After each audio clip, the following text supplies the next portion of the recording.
My older brother beat me for 12 years while no one in the house believed me. When his 10-year-old daughter called me from her school bathroom asking me to pick her up, I knew exactly what she was calling about. She's been living with me for 4 months. My 10-year-old niece called me from the school bathroom on a Thursday afternoon. She said, "Aunt Valeria, I don't want to go home. Can you come get me?" I said, "I'm leaving in 15 minutes. I picked her up at 3:30. She's been living with me for 4 months. Her 7-year-old brother arrived 2 weeks later. Neither of them has seen their father in that time. Let me back up. My name is Valeria. I'm 30 years old. If this is your kind of story, subscribe and drop a like. It's free, takes 2 seconds, and it keeps the Reddit dopamine coming. Okay, back to the story. I'm a veterinarian. I have my own clinic in the Chapelita neighborhood of Guadalajara. I treat small animals, dogs, cats, the occasional rabbit, and I live alone with 2 street dogs I adopted in an apartment on Avenida Mexico. I've been licensed for 7 years. Before that, 4 years of school at UdG, plus another 4 at my grandmother's house in Tlaquepaque where I finished high school. My brother's name is Alejandro. He's 35. He's the operations manager at a logistics company that exports to the United States. He's married, until recently, to a woman I'll respect by calling her his ex-wife, and he has 2 kids, Sofía, 10, and Tomás, 7. He lives in Zapopan in a house with a garden that he built with a loan from my parents. My father is 68. My mother is 66. They both still live in Guadalajara, in the house where Alejandro and I grew up. They both worked, both of them, full-time. My father was an engineer at a furniture factory. My mother worked at an insurance company. They'd both leave at 7 in the morning and come back at 8 at night. Between those 2 hours, Alejandro and I were alone all day. I was 6 years old when it started. The first time was over a torta. Alejandro was 11.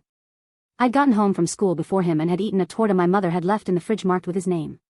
When Alejandro got home, he pulled me by the hair until I fell on the floor and kicked me in the ribs. I'm going to list a dozen of them because otherwise they lose their weight.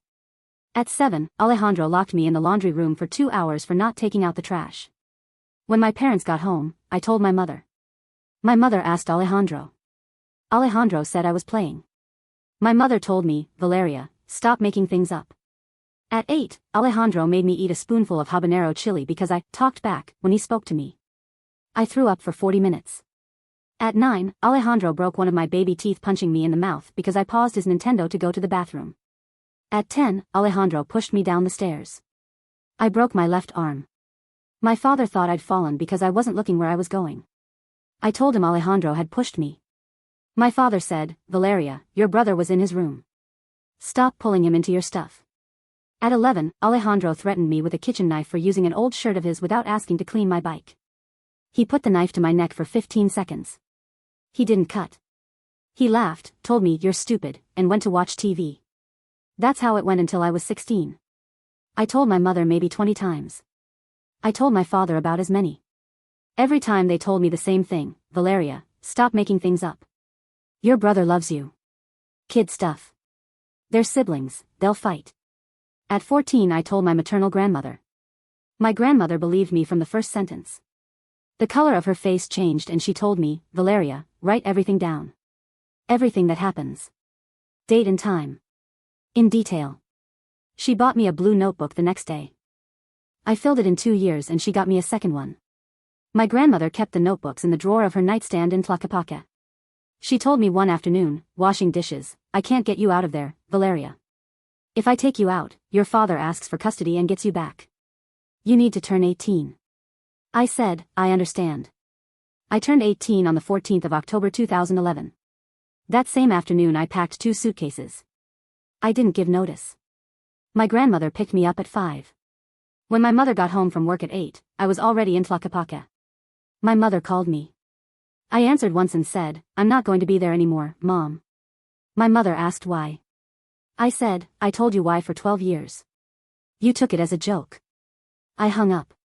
I didn't answer the next 11 calls that night. Alejandro didn't call me once. Not that night or in the months after. My parents came to Tlaquepaque twice during the first year. The first time my mother cried in my grandmother's kitchen.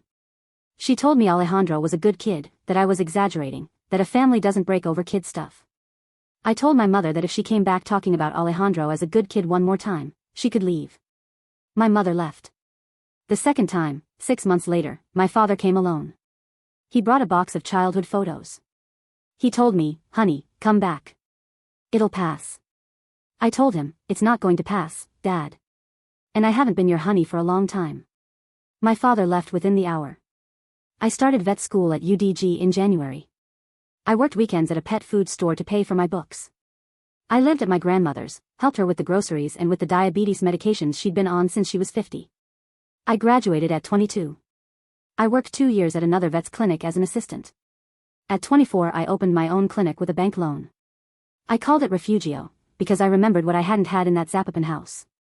By 26 I had 5 regular clients a week. By 29 I'd paid off the loan.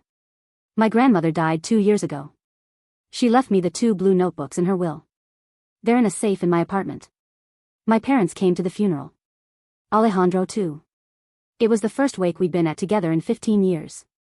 Alejandro nodded at me from across the patio. I didn't approach. He didn't either.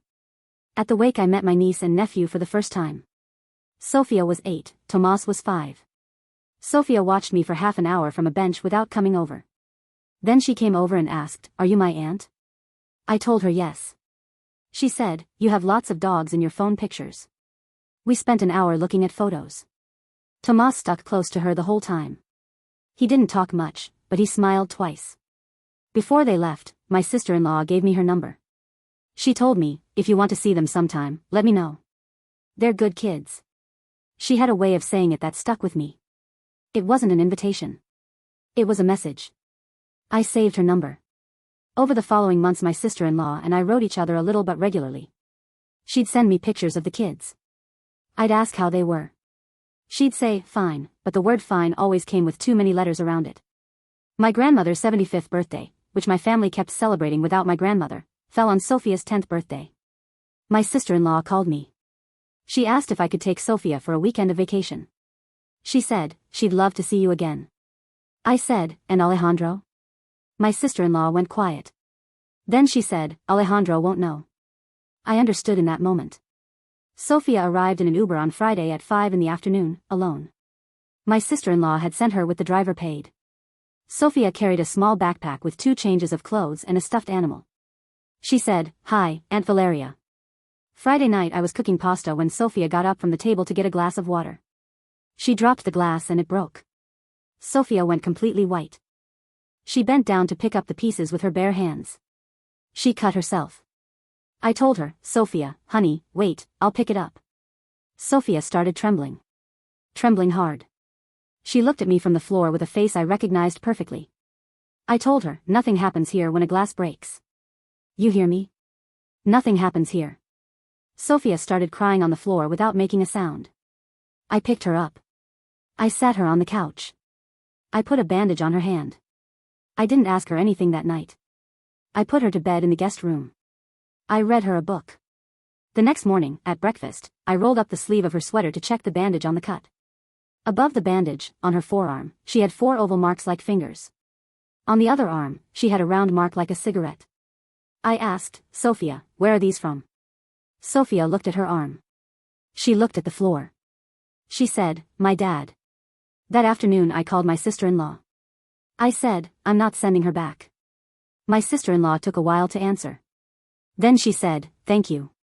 I said, "And Tomás?" "My mom took him to Monterrey yesterday." "When are you leaving?" 3 more weeks. "I have to save the money." "You don't have to save anything. I'll send it." My sister-in-law started crying on the phone. Alejandro called me that night at 9:15. I didn't answer. He called me 8 times between 9:15 and 11. Then the messages started. "Valeria, bring me my daughter." "Valeria, this is kidnapping." "Valeria, if you don't bring her back I'm coming to get her." "Valeria, answer me, damn it." The next day I went to the state prosecutor's office with Sofía and with my grandmother's blue notebooks. A lawyer and a child psychologist I'd hired that same morning came with me. We put Sofía's 4 arms in front of a prosecutor's officer, on the table, like presenting a chemistry exhibit. The officer was in her 40s, gray hair, never in a hurry. She looked at the marks. She looked at Sofía. She looked at the notebooks my lawyer handed her. She asked Sofía, "Did your father do this to you?" Sofía said yes. The officer nodded. She picked up the phone and called CPS. For days later I had a temporary custody order for Sofía. 6 days later, with help from my sister-in-law's lawyer, I had one for Tomás too. My sister-in-law had gone back to Monterrey to get Tomás and had brought him to Guadalajara on an overnight bus. They arrived at my clinic on a Tuesday at noon. Tomás saw Sofía and ran to hug her. Sofía cried for 10 minutes attached to him. Alejandro tried to see them the following week. The court order kept him 100 meters away. He came to my clinic anyway. He knocked. One of my assistants opened without knowing who it was. Alejandro yelled, "Bring me my kids." My assistant closed the door and called the police. Alejandro left before they got there. He called me that night crying. I answered once, without meaning to, because I was waiting for a call from the hospital lab where they'd sent Sofía for some tests. Alejandro told me, "Valeria, please, give me my kids. They're mine. I can't live without them." I said, "Alejandro, do you remember the habanero chili?" He went quiet. "Do you remember the stairs? Do you remember the knife?" "Valeria, we were kids. We were kids. You were 11 and I was 6. And how old was Sofía last week?" "Valeria. What you did to her you did to me. Nobody helped me. Somebody helped her." I hung up. The custody trial lasted 7 months. My sister-in-law divorced Alejandro during that time. She testified against him. She'd been putting up with it for years out of fear, out of money, and out of what she called, at 38, middle-class guilt that doesn't let you leave until you see your daughter is being hit too. The lawyer presented photos of Sofía's arms, the child psychologist's medical record, the prosecutor's officer's testimony, and my grandmother's 2 blue notebooks. The judge read them during 2 full hearings. My mother and my father went to testify. My mother said Alejandro was a good father. My father said the same. The judge told them at the end of the hearing, "Did you hear what this office has heard about the last 10 years of this family?" My mother said, "Yes, but..." The judge said, "Thank you, ma'am. You may step down." The ruling came 2 months later. Alejandro lost parental authority over Sofía and Tomás. He was given a permanent restraining order. The kids were placed in full custody of my sister-in-law, with supervised visits of 2 hours a month for Alejandro only if he attended therapy and an anti-violence course for a year. Alejandro has gone to the visits twice. The kids have not agreed to speak to him.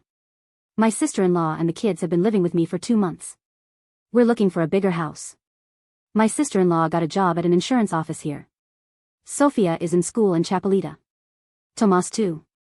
Both are going to therapy once a week. Alejandro lost his job when the company found out about the trial. He lost the Zapopan house because he couldn't pay the mortgage. He lives with my parents in the house where we grew up.